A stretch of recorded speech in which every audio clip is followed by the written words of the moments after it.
So finally guys वो moment आ ही गया जिसका एटलीस्ट मुझे बेताबी से इंतजार था कि इश्क मुझसे ड्रामे का अब एंड हो जाए। तो next episode second last episode होगी।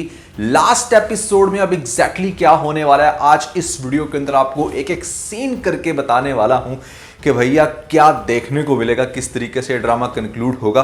तो काफी ज्यादा इंटरेस्टिंग वीडियो होने वाली है, लेकिन उससे पहले मैं आप लोगों के लिए यहाँ स्टूडियो में लेकर आया क्योंकि बहुत से लोग कहते हैं भैया पिक्चर में तो बहुत अच्छा नजर आता है। ये देखें, these are the real touch tulips made with foam. You can see that the quality of tulips are really amazing.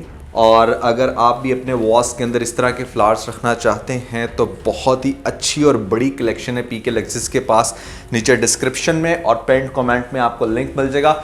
अभी जाएं, अपनी मर्जी का डेकोर खरीदने के बाद हमें अपना फीडबैक देना मत भूलिएगा। PK Luxus. We don't sell crap. सो एक बड़ी कमाल की टेक्निक है, ये मैं भी अपने ऑफिस टाइम में अपनाता था जब मैं ये जानना चाहता था कि हु इज़ द कल्प्रिट और किसकी मिस्टेक होगी, किसकी तरफ से पॉलिटिक्स हो रही है।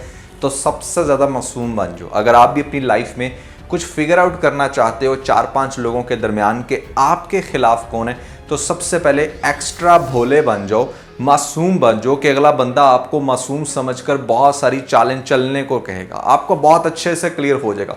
एग्जैक्टली वही करने लग रहा है हमारा शामिर, क्योंकि उसको सबसे जो हार्ड शक है ना वो उसको ये हारून अंकल पर ही है। हारून अंकल के पास पहले जाएगा, हारून अंकल उसको बकायदा एविडेंस देंगे कि भाई ये देखो सबके पीछे ना तुम्हारा बाप है। और हारून का उसका क्या इंटरेस्ट हो सकता है ये बहुत अच्छे से उसे खुद भी समझ आएगी। और जो इंसान सच्चा होता है ना वो को बहुत ज़्यादा मतलब प्रूव करने की भी कोशिश नहीं करता, वो जस्ट राइट मोमेंट का वेट करता है कि किसी तरीके से वो राइट मोमेंट आकर बता दे इस इंसान को कि भाई एटलीस्ट मेरा कसूर नहीं था। तो वो बहुत अच्छे से पढ़ रहा है शामिर, अपने बाप की आंखों को भी देख रहा है, उस हारून चचा की आंखों को भी देख रहा है जो पहले प्रूफ देता है, फिर उसके बाद उसको पूरी वो फनल समझाते हैं कि किस तरीके से उसके बाप ने ये चाल चली होगी। और फिर मुझे समझ नहीं आती कि हमेशा इस सुखैना की माँ को डाल दी जाता है। वेरी अनसीरियस कैरेक्टर, एक ऐसा कैरेक्टर है जिसको मतलब देखकर हंसी आती है। और इस सिचुएशन में एटलीस्ट इसको नहीं डालना चाहिए था, को थोड़ा सा कॉम्प्लिकेट करके सिचुएशन दिखाते कि अच्छा यार कुछ और भी लोग हैं जो ये सारी प्लानिंग कर रहे थे। तो सुलेमान अंकल को पकड़ लिया गया है, रखा गया है उनको एक काइंड ऑफ जेल के अंदर जहां पर कोई भी घुस सकता है। इस ड्रामे के अंदर ये चीज़ मुझे खास तौर पे एपिसोड में बहुत अच्छी लगी। बड़े अच्छे से आपको दिखाया गया है कि किस तरह जो पॉलिटिकल लोग होते हैं वो एक दूसरे के ऊपर एलिगेशंस लगाते हैं, फेक एक पूरा सिनेरियो बनाकर अच्छे खासे ईमानदार आदमी को जेल में बिठा देते हैं।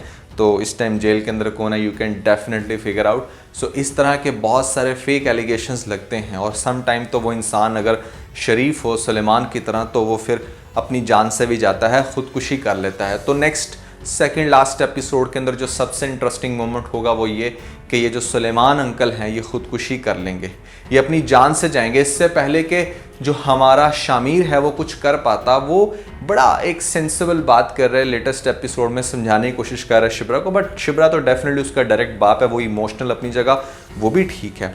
लेकिन जो शामिर है वो लीगल मैनर में आगे जाना चाहता है, वो कोई भी ऐसा कदम नहीं उठाना चाहता जिससे कल को उस पर भी शक आए और उल्टा वो मजीद कॉम्प्लिकेटेड सिचुएशन में फंस जाए। सो वो बड़ा बिहाइंड द सीन रह के देख रहा है, सबको परख रहा है कि अच्छा किसका क्या कसूर हो सकता है।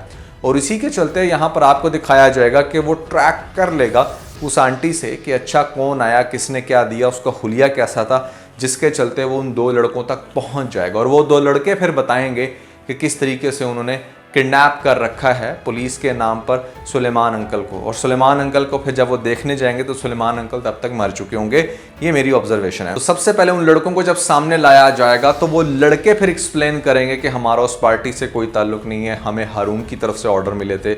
और यही चीज़ वो बेसिकली चाह रहा था कि जो भी असल मुजरिम हो उसका डायरेक्ट पता चले, वो भी मीडिया के सामने। तो यहाँ पर जो आपको नेक्स्ट एपिसोड में ये जो सीन दिखाया जा रहा है, जो हमारा बेसिकली जो दाऊद है वो कहता है कि ये जुबैदा का बेटा है, इसको बहुत अच्छे से पता है कि किस तरीके से क्या चाल चलनी है, कोई भी जल्दबाजी नहीं करता। तो वो सारी इन्फॉर्मेशन बार बार हारून के पास जाके गेट कर रहा था, देख रहा था कि अच्छा क्या होगा। तो हारून भैया अगली एपिसोड में बहुत बुरे तरीके से पकड़ा जाएगा और पता चल जाएगा। एक तो फेज होगा ये सेकंड लास्ट एपिसोड होगी, डेफिनेटली लास्ट एपिसोड तो नहीं। तो इस सेकंड लास्ट एपिसोड में वो लोग ये चीज़ पोर्ट्रे करेंगे कि जैसे शिब्रा जो है ना अपने बाप की मौत के बाद बिल्कुल अलग हो चुकी है, वो अब हेट करना शुरू हो गई है, शामिर से नफरत करती है और चूंकि उसका बाप नहीं रहा तो आप सब लोग कंफ्यूज होंगे कि क्या शिप्रा अब अलग हो जाएगी लास्ट एपिसोड में। ऐसा नहीं होगा।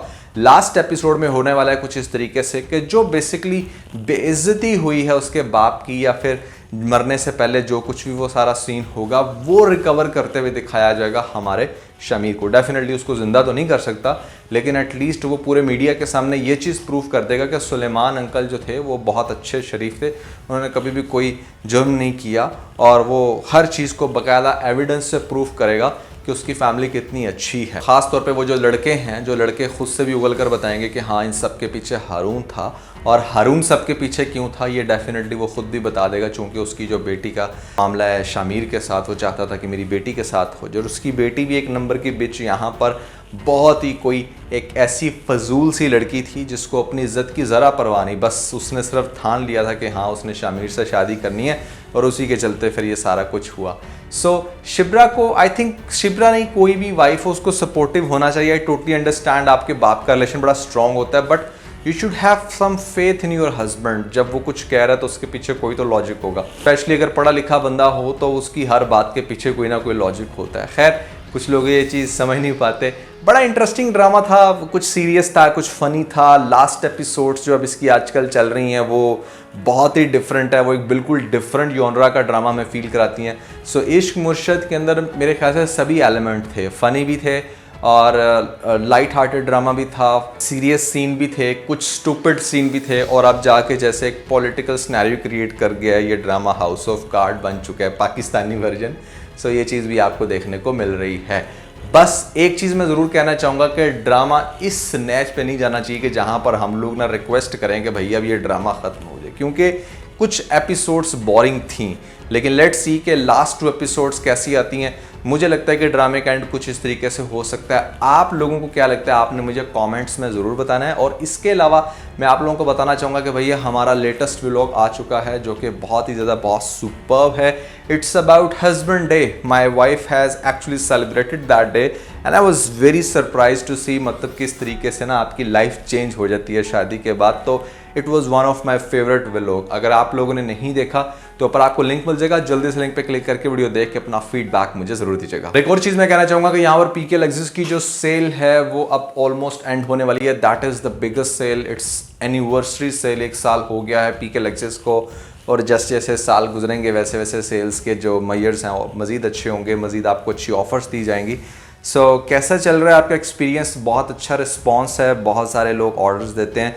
आई really want you to tell me directly. You guys can definitely mail कर सकते हो मुझे मिस्टर नुमान वाले पे भी। वैसे जो सपोर्ट वाली ईमेल है उसको भी मैं देख रहा होता हूँ। सो आप लोगों की सजेशंस आ रही हैं, बहुत सारे लोग बहुत सारी बातें करते हैं, तो मैं उन सारी चीज़ों को रीड आउट करता हूँ और साथ साथ इम्प्लीमेंट भी कर रहा हूँ। जस्ट ये इस वीडियो के अंदर इसलिए बता रहा हूँ ताकि आप लोगों को पता चले कि मैं आप लोगों की ईमेल से बाखबर हूँ, ठीक है।